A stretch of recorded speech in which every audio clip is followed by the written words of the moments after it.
We tend to define a movie's success mostly by how it performs in American theaters, but big-budget films can live or die by how well they do overseas. Still, while Hollywood is becoming more aware of global audiences, there are still plenty of movies that simply don't go over well in certain countries. Consequently, some of your favorite films have been banned internationally for a variety of reasons. From unanticipated cultural insensitivity to uncomfortable reminders of real-life violence, here are some films you've probably seen that were banned around the world. Kingsman: The Golden Circle.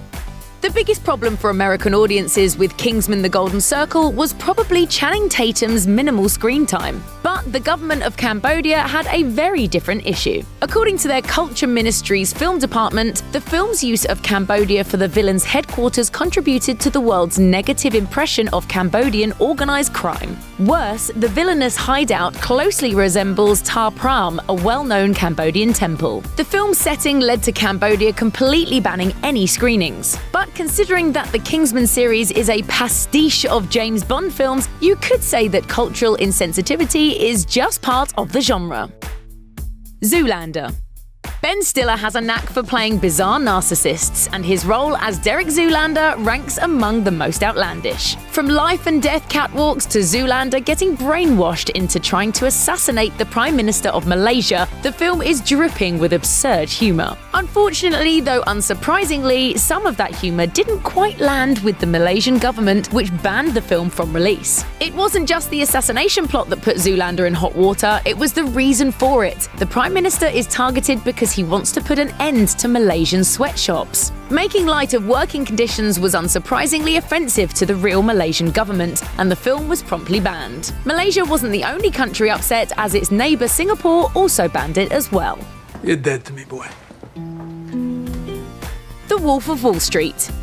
Martin Scorsese's The Wolf of Wall Street is packed with drug-filled escapades, explicit lovemaking scenes, and colourfully profane dialogue. It even holds the record for the most uses of the F word in a non-documentary, with 506 instances in total. It's excessive in the truest sense, and it's easy to understand how it could possibly offend audiences.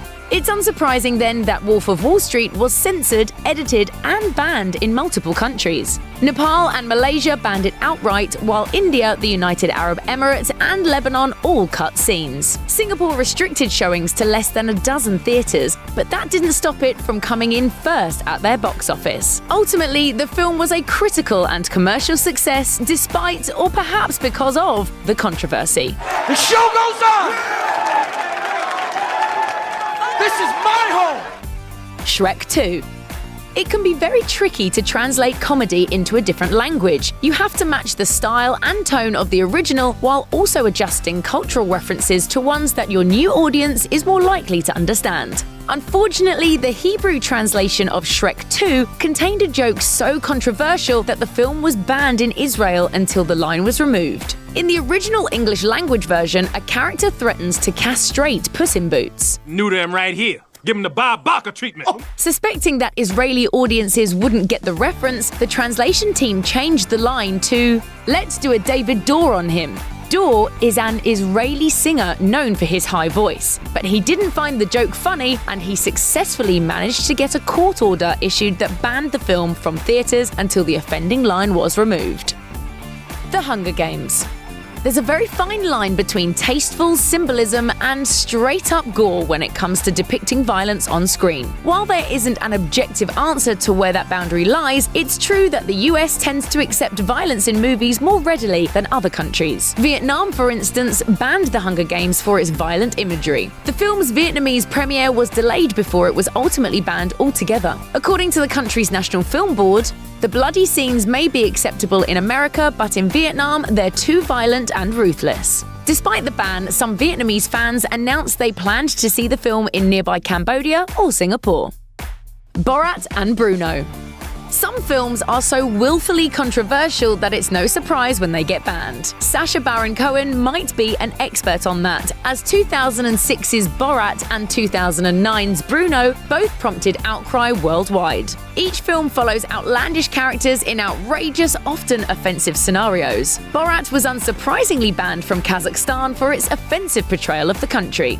Over here, art down a kindergarten. It was also banned in Russia as well as multiple Arab countries. Brüno fared slightly better, but not by much. Ukraine banned it for its highly explicit content, while Malaysia banned it for pretty much the same reason. Despite the bans, both films managed to gross many hundreds of millions worldwide. Deadpool. In 2016, Deadpool became the highest-grossing R-rated movie of all time worldwide, despite a pretty significant handicap. It was denied release in China due to its extreme levels of violence. The film was deemed to be so constantly violent that there wasn't any way to censor it while retaining the plot. While it's impressive that Deadpool made so much without any Chinese revenue, it's a real shame for Chinese fans who weren't able to see the merc with a mouth on the big screen. Maximum effort.